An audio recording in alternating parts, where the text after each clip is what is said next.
Il est 7 h du matin. Vous allez apprendre en 25 jours les concepts de base qui vont vous permettre de passer de 0 à je peux commencer à produire des trucs.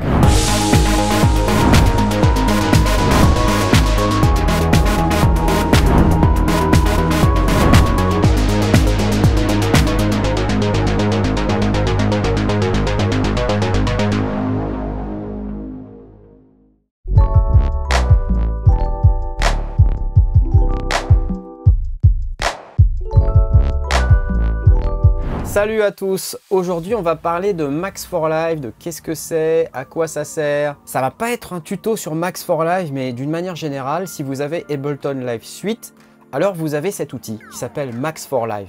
En quelque sorte, c'est comme un environnement de développement dans lequel vous allez pouvoir créer vos instruments, créer vos effets. Vraiment, vous avez à votre disposition un environnement de travail graphique, de programmation, pour pouvoir faire ce que vous voulez, mais littéralement ce que vous voulez. Ça se passe là-dedans. Quand vous allez dans votre bibliothèque, vous avez une rubrique qui s'appelle Max for Live, avec cette icône un peu spéciale. Max for Live, en réalité, c'est l'outil Max de Cycling74, ou cycling74.com, ça dépend si vous êtes plutôt franchouillard ou pas. Et c'est un environnement de programmation graphique qui est très connu et avec lequel on peut faire plein de trucs. Max for Live, c'est la déclinaison audio intégrée à Live de ça. Vous n'êtes pas obligé de posséder une licence de Max pour pouvoir utiliser Max for Live. C'est ça qui est très cool. Par contre, si vous avez déjà une licence de Max, ça marche aussi. Donc vous avez 3 catégories, des effets audio, des instruments et des effets MIDI. Vous pouvez aussi aller télécharger des packs spéciaux sur le site ableton.com. Et franchement, ça vaut le coup parce qu'il y a plein de trucs géniaux. Alors, on reconnaît assez rapidement les devices Max for Live puisque ils ont parfois cette couleur un peu particulière, gris foncé. Pas tous, hein, mais...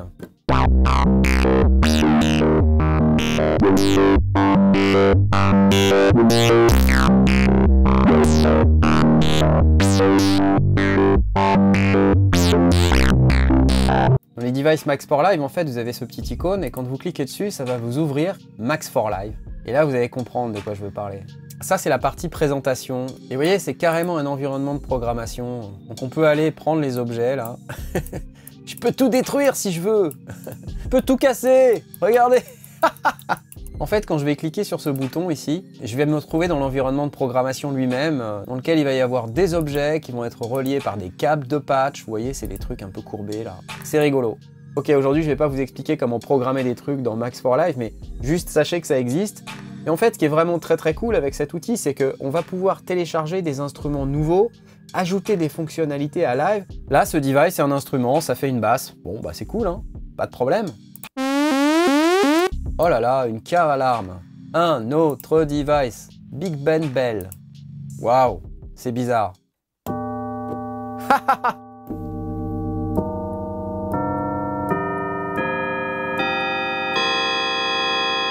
Waouh, pas mal. Drum synth clap. C'est parti. Brush. Waouh. Et là, c'est pareil, on peut l'ouvrir, passer en mode patching. Et là, vous voyez, il y a quand même du lourd. Hein. Rien que pour faire ce clap. Voilà, on a besoin de tout ça. Tout va bien. Mais si vous êtes vraiment dans ce genre de truc, c'est cool. Shepherd Stone.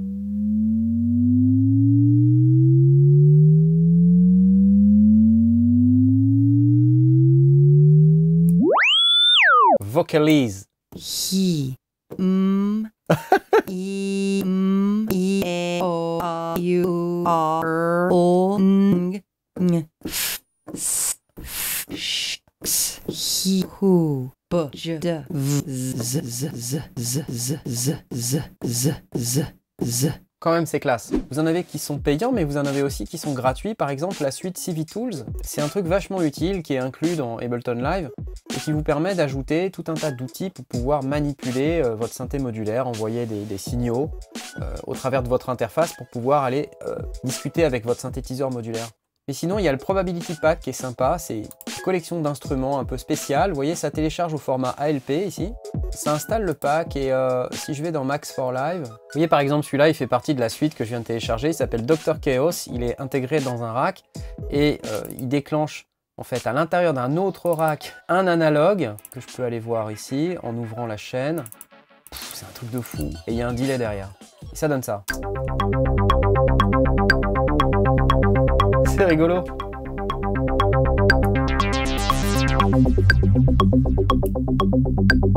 C'est cool ou pas? Tu peux introduire du chaos. Waouh!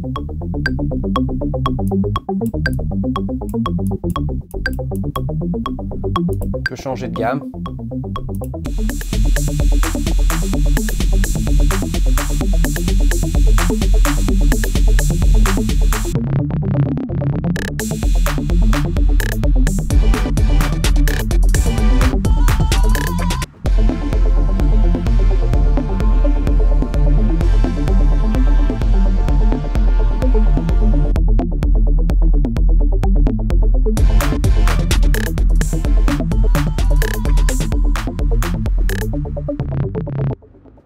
Enfin bref, Max for Life, ça peut servir à plein de trucs, donc je vous invite vraiment à regarder sérieusement de quoi il retourne, parce que ça peut apporter des fonctions supplémentaires que vous n'avez pas dans Live. Je trouve ça marrant, il y a plein de trucs rigolos sur la probabilité et tout, c'est vachement rigolo.